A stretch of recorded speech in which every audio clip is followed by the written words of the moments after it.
fearing the worst and perhaps preparing for the worst. But we must continue to hope that whatever news we get from Buckingham Palace will indicate that things are okay at Balmoral. But I think that is as much really as we can say at this stage. There is great concern. That concern has been expressed by politicians at the most senior level, and they will know what the true situation is. They will have been briefed, and they will have briefed each other on Privy Council terms. So I think that that is the fairest indication that we can give to our viewers, both here and around the world at this stage, that there is, as we keep saying, there is profound concern, there is deep concern, but at this stage we do not have any further news from Buckingham Palace. Nick, we're just looking at these images here because, of course, they are really reflecting people's deep alarm and deep concern about the fact that the Queen is extremely unwell, and of course that we are expecting the news from Balmoral that she's having treatment, or that indeed they are unable to help Her Majesty anymore.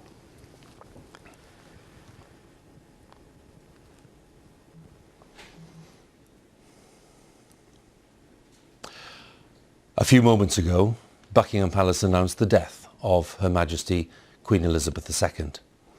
The Palace has just issued this statement. It says the Queen died peacefully at Balmoral this afternoon. The King and the Queen Consort will remain at Balmoral this evening and will return to London tomorrow. Within the past few minutes, Buckingham Palace has announced the death of Her Majesty Queen Elizabeth II. To recap on the statement, the Queen died peacefully at Balmoral this afternoon. The King, that is Charles, and the Queen Consort will remain at Balmoral this evening and will return to London tomorrow. Her Majesty was 96 years old. She became Queen on the 6th of February 1952, on the death of her father, King George VI. She heard the news while staying at a game lodge in Kenya at the age of 25, and her coronation in Westminster Abbey was watched by more than 20 million people. She was married to Prince Philip for 73 years until his death in April of 2021. And Charles, their first child, was born in 1948. He now becomes the new king. In 2015, Her Majesty passed Queen Victoria to become the longest reigning monarch in British history.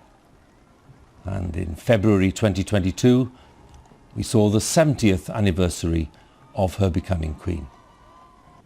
And she made more than 250 visits to Commonwealth countries, and was head of state in Australia and Canada and New Zealand. Winston Churchill was Britain's Prime Minister when she came to the throne, and Liz Truss was her 15th Prime Minister.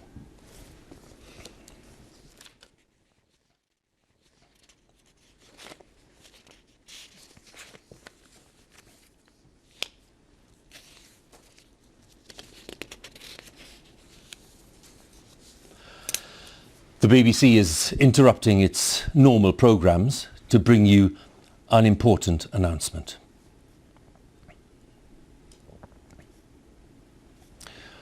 This is BBC News from London. Buckingham Palace has announced the death of Her Majesty Queen Elizabeth II. In a statement, the Palace said the Queen died peacefully at Balmoral this afternoon. The King and the Queen Consort will remain at Balmoral this evening and will return to London tomorrow. BBC Television is broadcasting this special programme reporting the death of Her Majesty the Queen.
This is BBC News from London. Buckingham Palace has announced the death of Her Majesty Queen Elizabeth II. In a statement, the palace said the Queen died peacefully at Balmoral this afternoon. The King and the Queen Consort will remain at Balmoral this evening and will return to London tomorrow.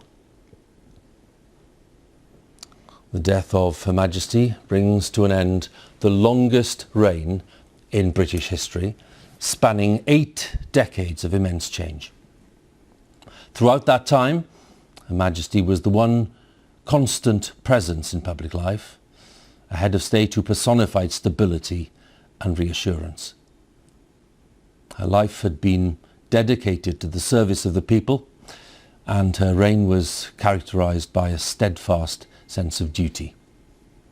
Elizabeth was just 25 when she came to the throne in 1952 on the sudden death of her father, King George VI, as Britain was still recovering from the Second World War.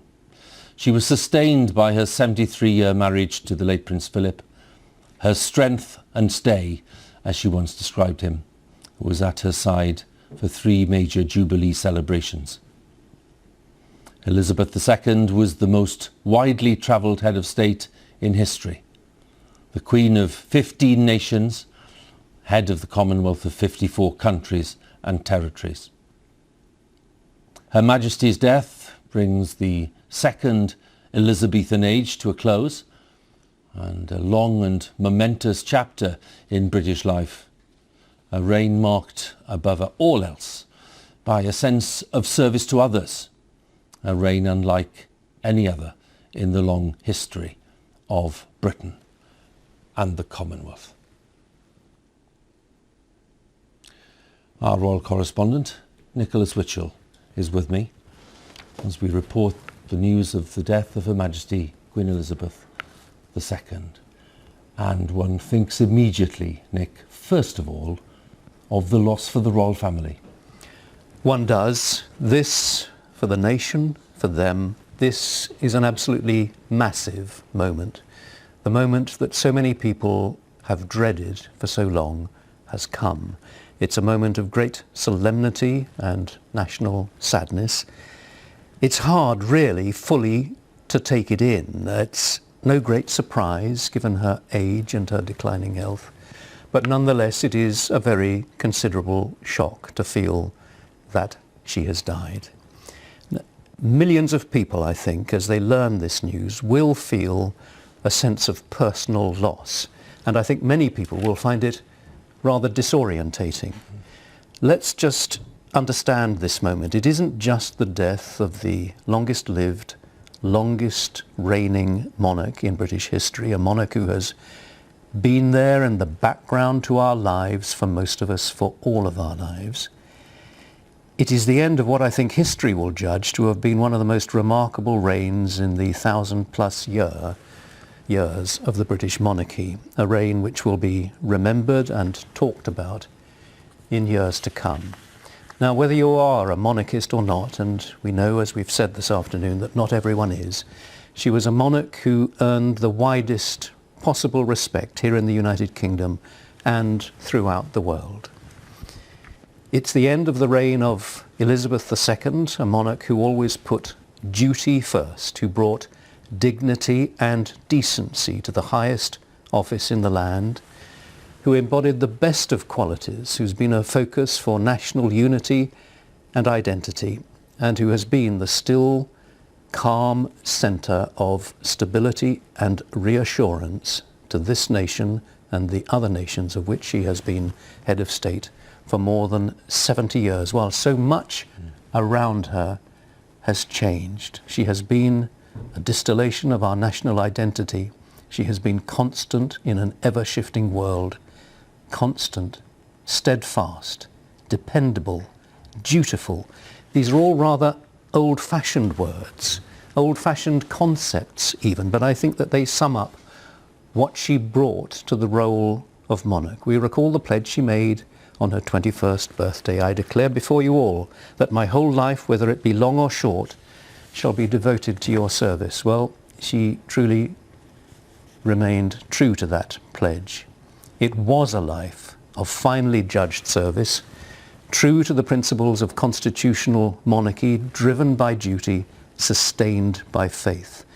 And we recall also the message that she issued when she reached her 70th birthday in February of this year. You remember the message that was issued? She wrote, "I remain eternally grateful for and humbled by the loyalty and affection that you continue to give me."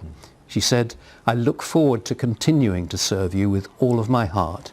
And she signed that message, "Your servant, Elizabeth R." Well, that servant has gone.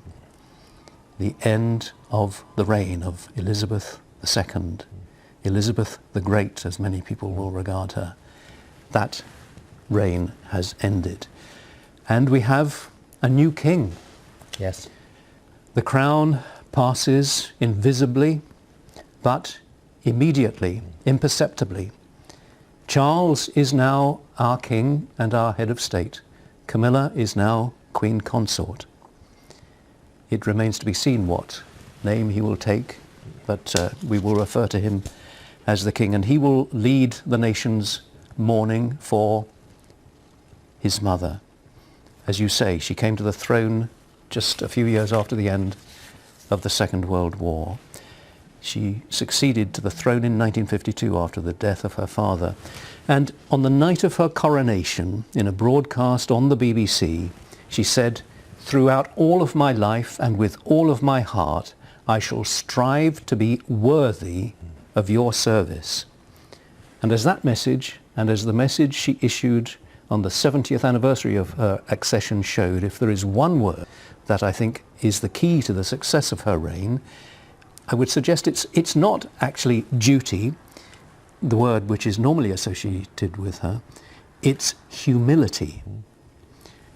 Because for all of the grandness of her position, here is the coronation, the imperial state crown being lowered onto her head by the Archbishop of Canterbury. For all the grandness of her position, it never went to her head. She had, I think, an instinctive understanding that as a hereditary monarch, she had to win the trust of the people of this country and the other countries of which she was queen. And that, I believe, is what she did. She gained it and she kept it. She kept the monarchy strong. Now, of course, there have been a few bumps along the way. It would be extraordinary if there hadn't been. Bumps which have almost without exception been caused by other members of her family. But she pursued her role with that sense of humility and by putting duty first. And she was at heart, people who knew her, it's funny to talk in the past tense now, Yes. isn't it? She was a very down-to-earth, a straightforward and unpretentious woman, rather reserved, certainly in her early years. There was none of that sort of vainglorious and overbearing behaviour that we've sometimes perhaps seen with other members of her family. For 70 years, she's been the constant, unchanging presence in the background to our lives, the head of the nation, as she's sometimes been referred to, above politics, but with a shrewd interest in and a grasp of politics and of political figures.